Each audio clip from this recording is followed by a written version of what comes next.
Good evening, guys. Joining us this week, we have centre-back hard man with a career boasting Spurs, Chelsea and Rangers. Tried his hand at managing, didn't you? From Clyde to Nepal to Pakistan. He's an FA Cup double winner, SPL champion and a former England man. It's Mr. Graham Roberts. Good evening. Good evening.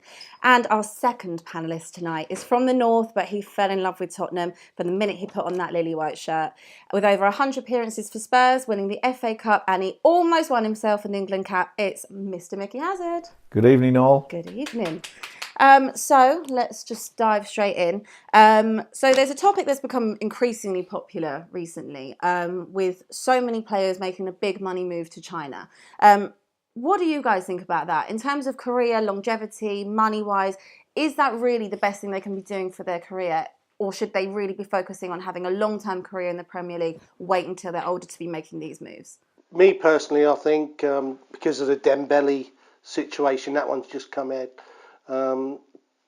At his age and with the struggling to do the training that at the top level of the Premier League you have to do, I think it's a good move for him.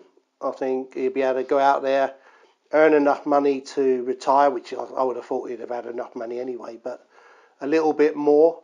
I think the likes of when Tevez went and people like that, no, I don't think it's the right move. I think when you're about 32, 33, 34, that's the right time to go. And yeah, for Dembele, yes, but I think the younger ones, like Arnautovic, you know, he wanted to go.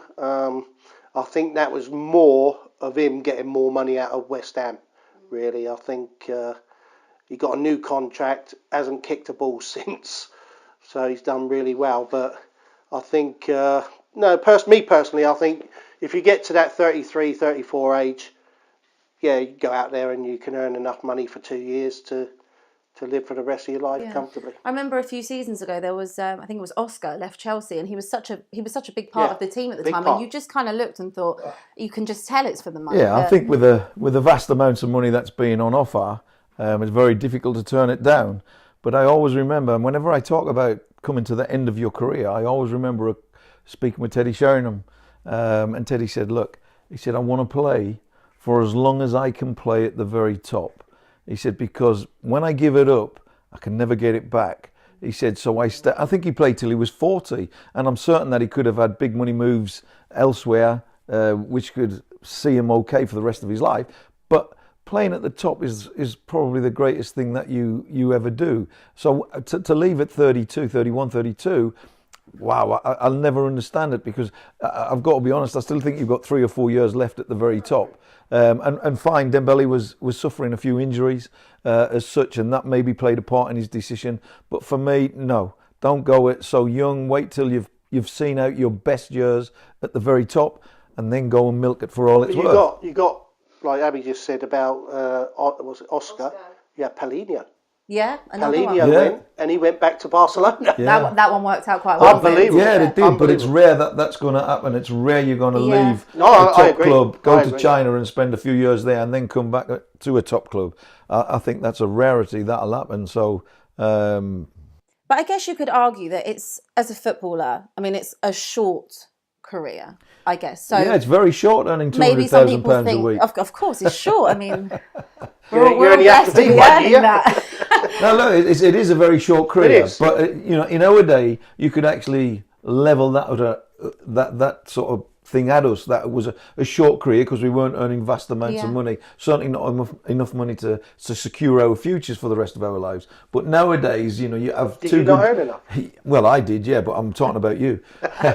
but 2 years at the top nowadays, and you're a multi-millionaire. So it shouldn't. Any decision that you make footballistically shouldn't be. It's not. It's money. No, that's right. But that's what I'm saying is you earn so much money nowadays in the game at the top that any decision you make footballistically shouldn't be made with football as with money as the priority. Yeah.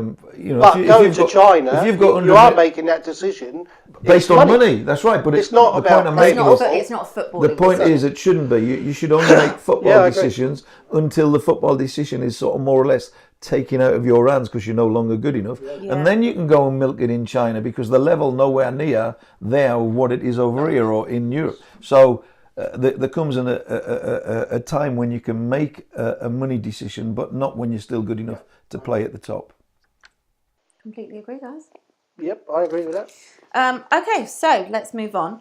After Liverpool's 1-1 draw with West Ham the other night, Jurgen Klopp seemed to be making another excuse, blaming the officials for the fact that they drew the game. Should managers really be making excuses for their team playing poorly? And should they be blaming officials altogether? I don't know. The thing about it is that he's under pressure. When you become under pressure, you just make excuses, and that's what he's doing at the moment. His problem is that he's got 2 right backs that are injured, and he give one to Bournemouth on loan till the end of the season. If you're going for the league, you have to keep every player. You don't lend players out. You keep every player that you think can help you through that last 3-4 months. But he obviously thought that the players were okay. They're all moaning now, or he's moaning because he's got injuries. Welcome to the real world. You're going to have injuries from now to the end of the season. It's been a long season for everybody because of the World Cup. So I think, he's just got to get on with it, stop moaning. Not just him, there's lots of other managers who moan. Mourinho used to be the world's worst, used to blame everybody but himself.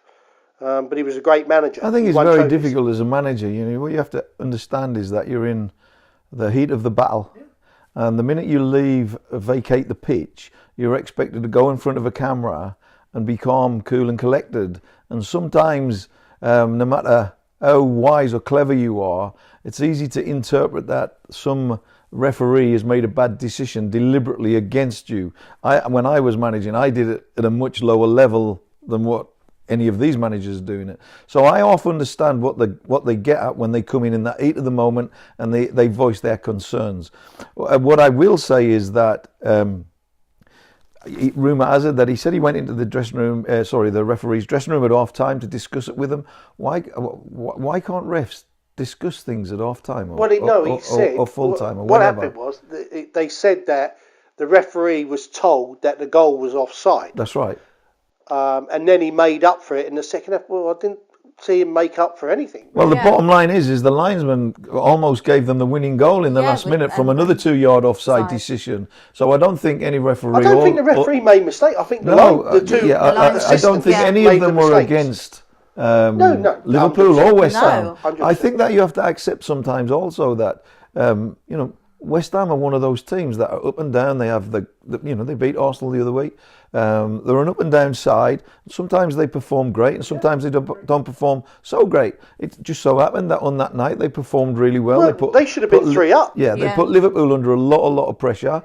I thought Liverpool had weathered the storm and were going to get the 3 points, but they didn't.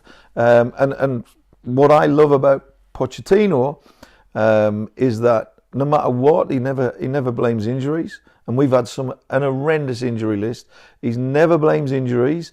I think he rises above criticising referees and linesmen, and that's how you should be. And it's difficult, as I said. I know that because I was the world's worst when I was a manager, only at a much lower level. I used to slaughter the refs, because you really do perceive that they're against you.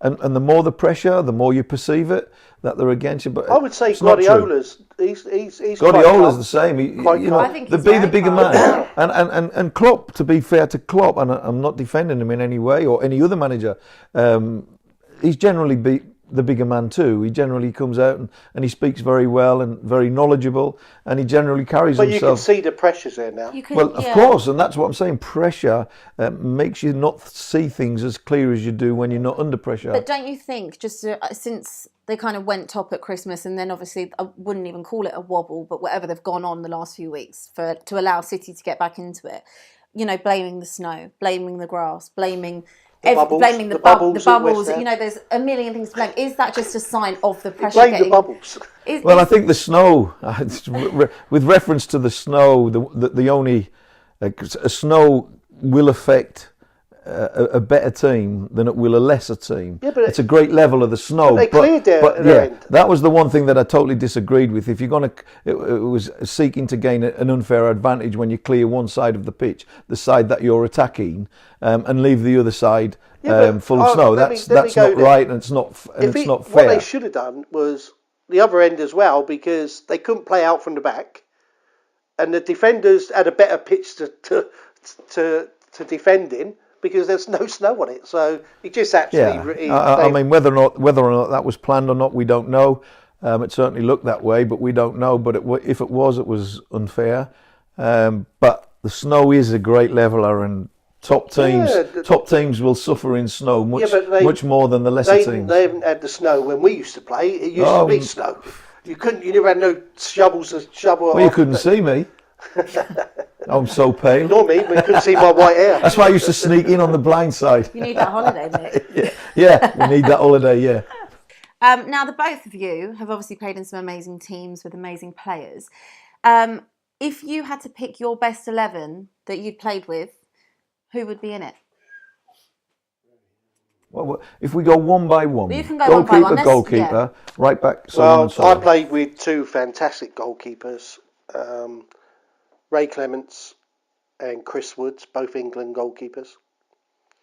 I also played with Peter Shilton, but I just felt those two were probably the best.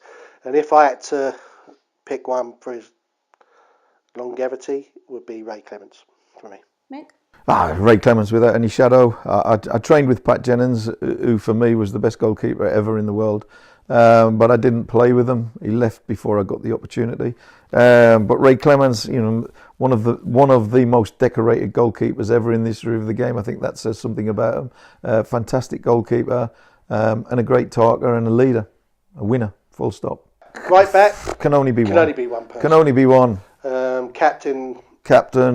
Right. Sorry, Robbo. Captain. Top man. Brilliant player. Great player. Played 800 odd games, I think. Yeah, 900 odd. 900 Most games. decorated player in the history of So it's got to be Spurs. Stevie Perriman for me. Brilliant player. Definitely Steve Perriman, captain as well. Matching so far, guys. Yeah. Left back. Got to be another Spurs player, which I played with. Very underrated player. Brilliant person. And he's becoming a brilliant manager as well. Chris Hughton for me. Yeah, I feel like we're making it all Spurs. No, I know that, but you've got to see. And it's difficult because I played most of my life at Spurs. But I'm not going to go. I would normally choose Chris because I think he was a great player. But I'm going to just deviate slightly because I don't want to be the same as you. So I'm going to go with Tony DeRigo. Yeah, he was a good player. I thought he was a brilliant player. Brilliant player. So DeRigo, there wasn't a lot. He was both very quick, both very skillful. For me, Chrissy he had everything. Chrissy was brilliant, and normally I would choose Chrissy over Tony, but in this instance, so we don't always choose the same players. I'm going to go with Tony DeRigo. Number 4, centre half. I'm going to go 4. Played with him with Rangers. Richard Gough. Oh God, this is a tough one. This is a really tough one for me, to be honest. I'm going to go with because Graham Roberts was obviously in my best ever Spurs 11 that I played with. I'm going to go with Gary Mabbott. Gary Mabbott was a captain and a leader, and he wasn't so much a great talker, but he was a leader in the way that he played the game. He had no fear, and he was as fair as they come. He never took people out like Robbo. He never did. He never put Charlie in the stand, but he was dependable and reliable. So yeah, Gary Mabbott. Okay. My other centre half, who would run through brick walls. I played with him with Rangers, and it's Terry Butcher, who was a brilliant captain, brilliant player, led by example, and if you ever had the chance to play with him, you know what he gives to the football team. Amazing player. Oh, this is a tough one for me. This is really, really tough one. I think I'm probably going to have to go with Jică Popescu. He was a Romanian. He's just not putting. Romanian World Cup semi-final player. I thought he was a superb player. You're going like Aussie, and a great defender and 9 forwards. A great footballer on the ball. He was a super player. But I haven't got such a wide variety of choice as you. So I'll go with Popescu. For me, Glenn Hoddle's got to be number one choice in midfield. I'm going to play 4-3-3. Okay. So I'm going with Glenn Hoddle as my number one. So, do you have a choice? Do you really have to ask me that question? Well, I mean, Glenn Hoddle was the most naturally gifted footballer that I've ever seen. So there's not a question in my mind that Glenn Hoddle would waltz into any team, any 11, or should be. If you don't pick Glenn Hoddle in your best ever 11, haven't played with them, you don't know a lot about football. I agree with that. Glenn Hoddle, absolutely bang on.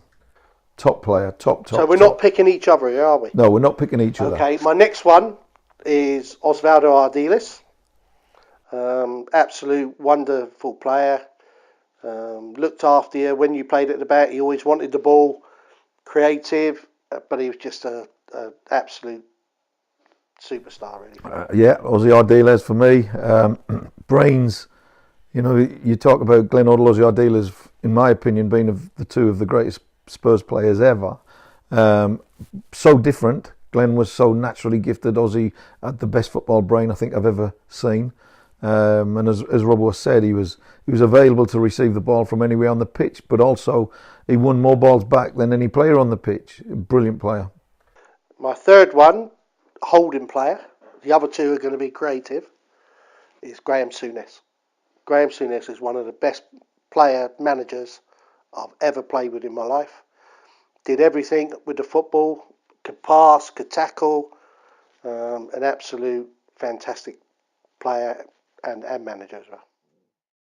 I'm going to go with Chris Waddle. I thought he was a brilliant player. Wherever he went, he was a big success. So talented, so gifted. Always looked shattered. Looked like he couldn't. He was shattered when I roomed with him. Yeah, looked like he couldn't lift his legs, but give him the ball to his feet, and suddenly he was flying. Super player. Yeah, brilliant player. Got to go with strikers now, and I'm going with Stevie Archibald, who was absolutely amazing player. You put the ball over the top. Glenn used to play him over the top. He'd score. He could take people on, score goals for fun. An absolute amazing striker. Right? I'm going to go with Archibald as well. I thought he was an unbelievable player. Change of pace, over 10 yards. Wow. Incredible footballer. Striker. Great touch, great movement, great goal scorer. Full stop. Definitely Archibald. I was going to go with Chris Waddle, but because you've gone with him, I'm going to have a little change. And I'm going for a lad who played for Glasgow Rangers. Is Davy Cooper. Absolute wonderful player. I've never... Natural talent is like Glenn. He was amazing. So he would be in mine, and he died sort of 10 years ago, very young. It's always well thought of, and he is an amazing player. You know, you watch pieces of him, you just sit there and it's amazing. He is absolutely amazing. Well, my shape's going to be 4 diamond, 2 up top. So alongside Archibald, Jurgen Klinsmann, World Cup winner, super player, came to Spurs and lit the place up. I'll never forget the celebration when he scored his first goal in the Premier League, when that showed the character of the guy, that he could take the Mickey out of himself. Super player, but much more. Sometimes it's much more than about the player you are. Sometimes it's about the impact that you have on a club. And I thought he impacted our club on 2 separate occasions fantastically well. So Klinsmann alongside Archibald.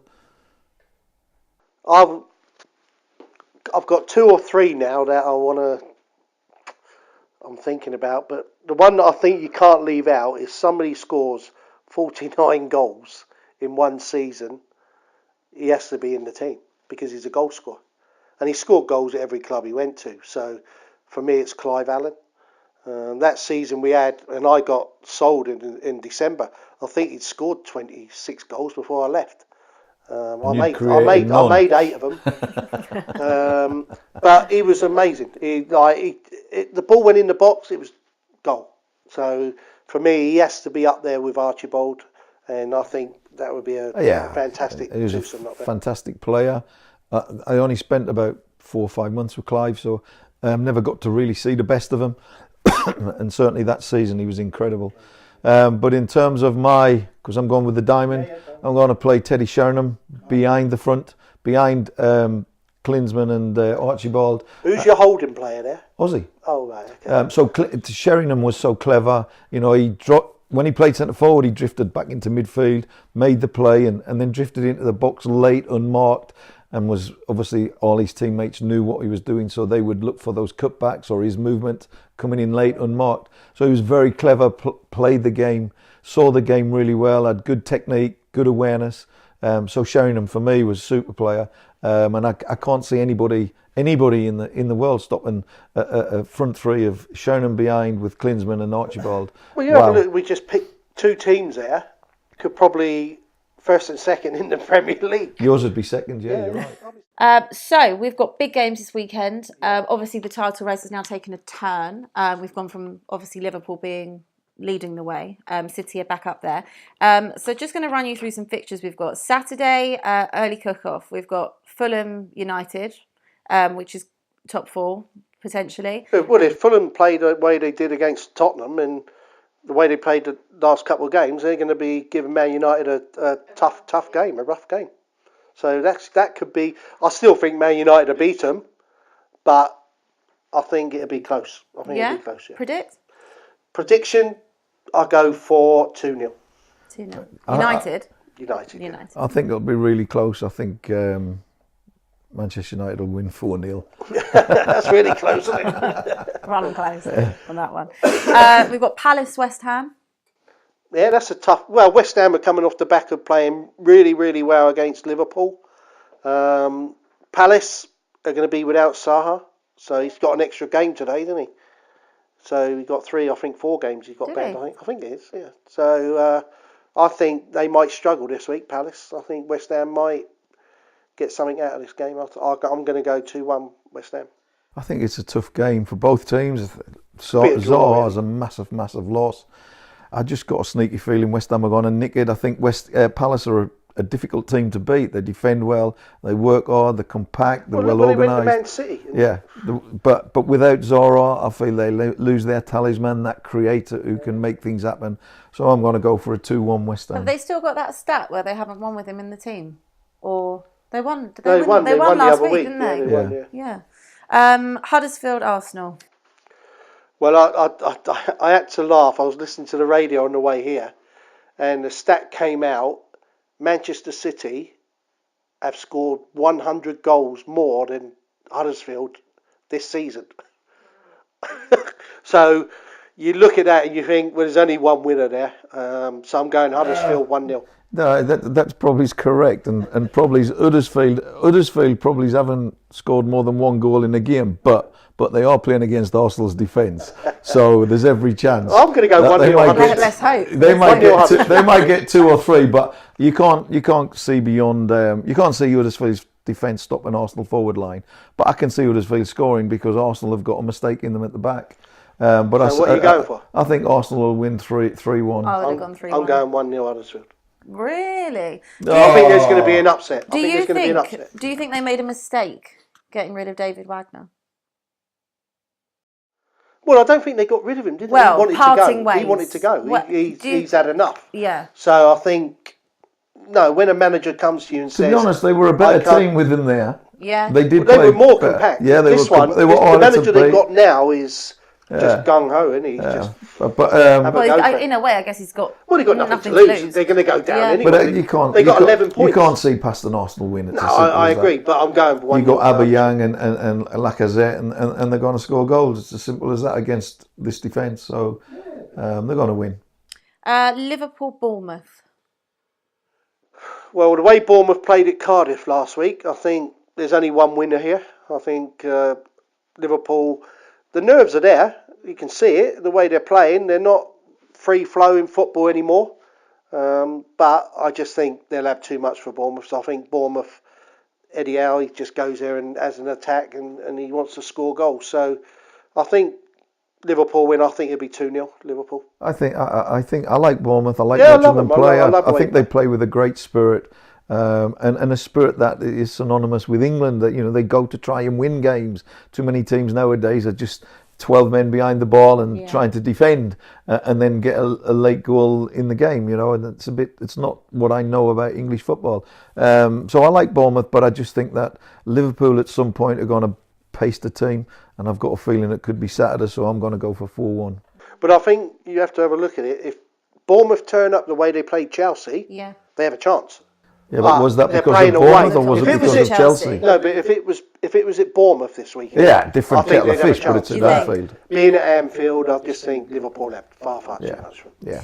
Southampton, Cardiff. No, I think Cardiff. To be fair to them, they played well at Arsenal.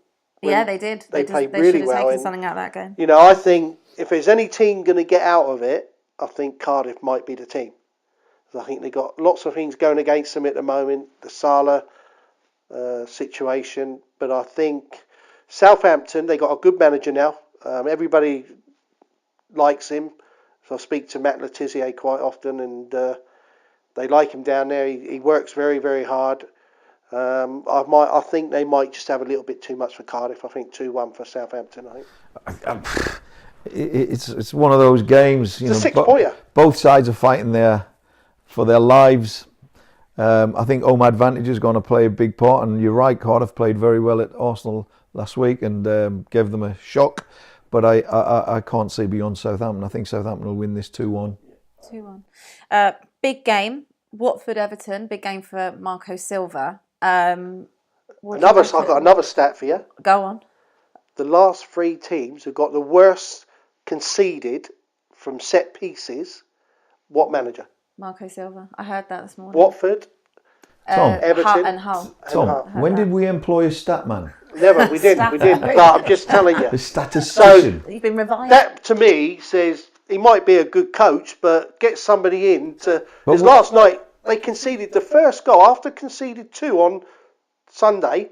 They conceded another one last night. But I think that I actually think they're not a bad side. Everton. They're a good side, and I think Watford are a good side, and I think it's going to be a good game between 2 decent sides. I agree. I think Watford are capable of really climbing. Well, I thought they gave us. They gave us a really tough game. I think they're a good side, and I think they're capable. And I think home advantage, and Everton are not getting the run of the ball at the moment. I don't feel everything that happens goes against them. So I'll go for a Watford 2-1 win.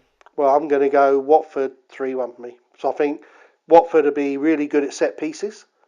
And I just think Everton are struggling at the moment to handle that. So for me, it's going to be a Watford win 3-1. Yeah, I could see that. Okay, Brighton, Burnley. That's the late game. I think that is the late game. I saw Chrissy last night. So Brighton need to win. Brighton, because if they get 3 more wins, they're safe. So Brighton are very, very good at home. So I think he's doing really well there. Their aim is to stay up, and then I'm hoping that they win on Saturday and they can play a little bit stronger team against Derby and go that little bit further in the FA Cup for Chrissy as well. So I think they have a chance this year to get to the final. I think they play good football. Yeah, they have a good chance to get to the final this year. And the worrying thing for me for Brighton on Saturday is in normal circumstances, I really genuinely believe that they would win the game, even though Burnley have picked up. But they've played extra time on Wednesday Yeah, but it was night. only a couple of players. Still extra time. It still has an impact. He made 8 changes. Yeah. So, but it's going to be a tough game. I can see it being a draw. I'll go for 2-2. No, I'm going to go 2-0 to Brighton. 2-0 Brighton. Coming on to a bumper Super Sunday. Obviously Tottenham, Leicester early kickoff. Open game, I think, in my opinion. 5-4 last year. It was 5-4 last game of the season. Leicester up and down, but turn up against the big teams. Yeah. What do you reckon? I think it's going to be a really, really tough game. In fact, they always give us a tough game. Always. Only when we play up there, they don't. Yeah, no, that's what I was just about to say.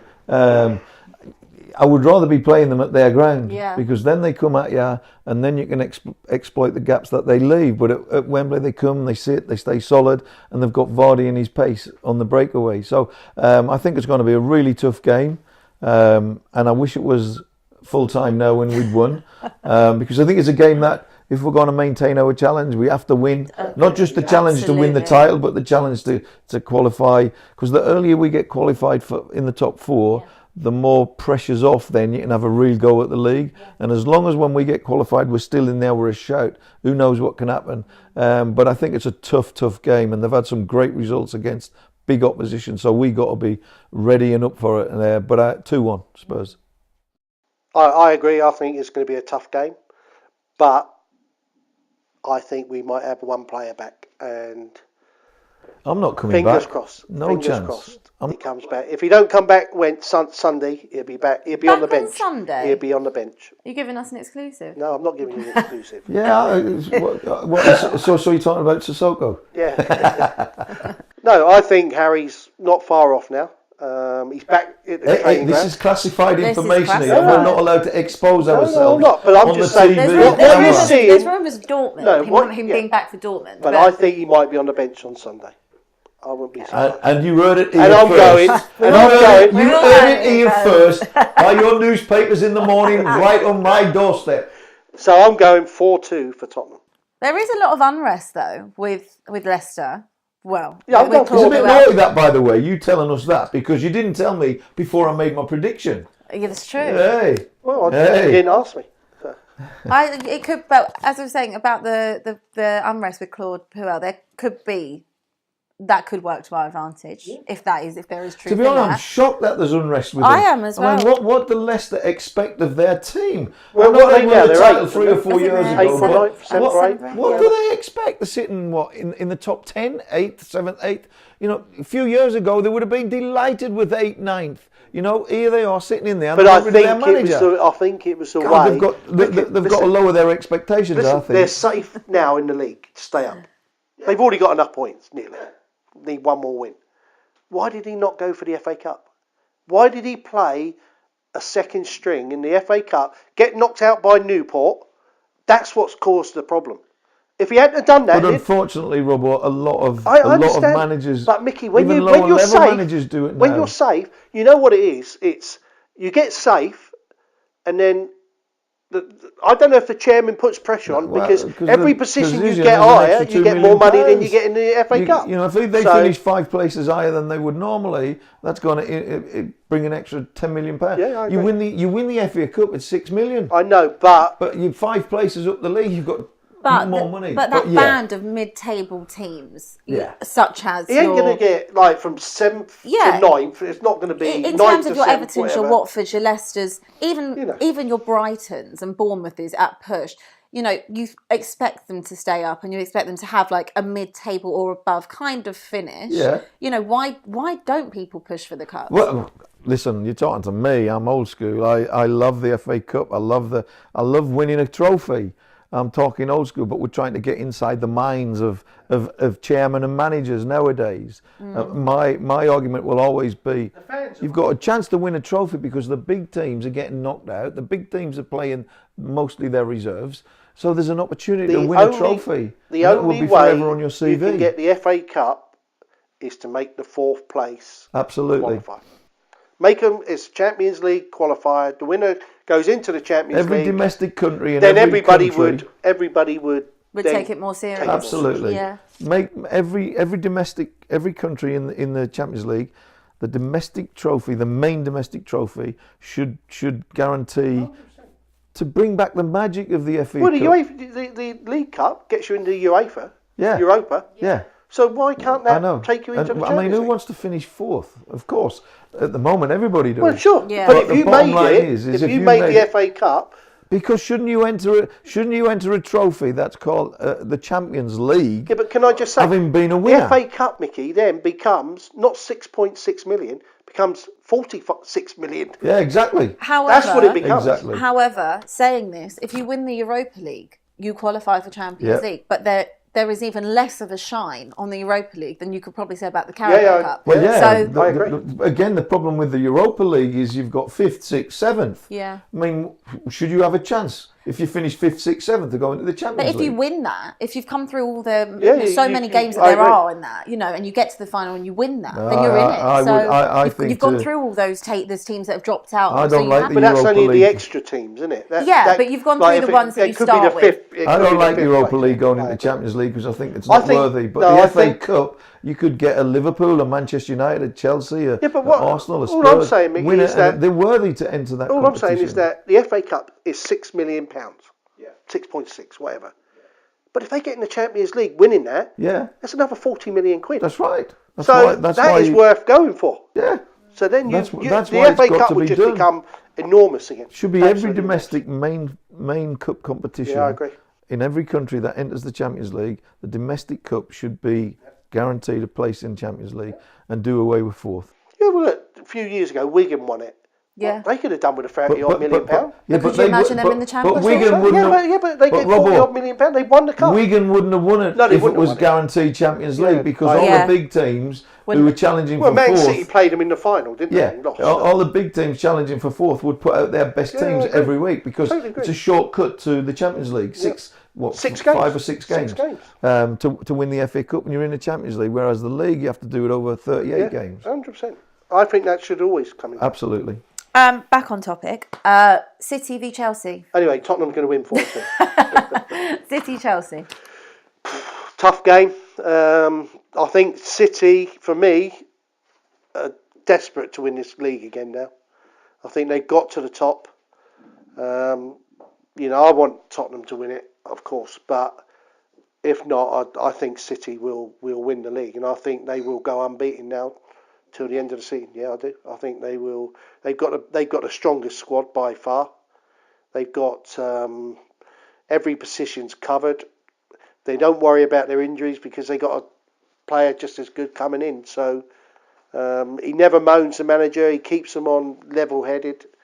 I just think Chelsea playing away at the moment are vulnerable. Yeah. And I think Man City's going to come out 3-1 winners here. Yeah, I think that you have to look at what Chelsea team turns up, number one, and certainly away from home they've been vulnerable, and they're vulnerable away from home, but they're going to potentially the best team in the Premier League, so it's going to be a very, very difficult game for them. But if they turn up, and sometimes they do against big teams, as we found to our cost, in the semi-final they turned up. If they turn up, they're capable. But I just think Manchester City will have too much for them. Score? Score 3-1. I've got 3-1 as well. Interesting. Quite same on both a lot of things, Copies aren't you me guys? all the time. Last one, Wolves Newcastle. The way Newcastle played last week, I think they go for a point. I think they're going anywhere for a point. Yeah, they just need to get points. I think Wolves are a decent side. Good side. I think they can actually go to the cup final this year. Yeah. I think they're not frightened. I think he's only played 15 players this year. Yeah, he doesn't amazing. fiddle with the squad a lot. Change anybody. So for me, I think Wolves would have just a little bit too much for Newcastle, and I'm going to go 2-0 for Wolves. Do you know what? I think Wolves are a really good side. Good side. Really, and I think they're in a worthy position because they're a good side. But I just get this feeling that the better side, the more equipped away from home. They at Wembley this year they were brilliant. They hit us on the break. We had all the possession and all the play, but they kept hitting us on the break. I thought they looked a really top side, and I think that Newcastle's style, certainly the style that they used at Wembley, will frustrate Wolves, and I can see Newcastle nicking a 1-0 win. Really? Yeah. Wow, it's gone rogue on that one. Yeah. I would have gone definite Wolves win at home. Yeah. I think they're so strong. We look ahead to the end of the season, and I can't tell you who we've got last game of the season. Everton at home, right? I know who Liverpool are playing. They're playing Wolves at home. And I think that could be a very difficult game. Very dangerous. Very dangerous. Well, they won't want it to go to that game. No, they won't. They won't. But we'll talk about that in months I'm sure to we'll come. cross that bridge on another show nearer the time. Okay, well, let's wrap up. Thank you guys for being fantastic panellists on our first show. Abbi, can Yes. you remember to thank the statistician as well? Oh, yes. Whoever you got your stats from, thank him when you leave. So going forward, we are looking to have different panellists and anything you guys want your answers to, we're hoping to interact with you guys and get you to send in questions and topics you want to have your answers to. So all your feedback is warmly welcome, and we hope you enjoyed our first show. So good night.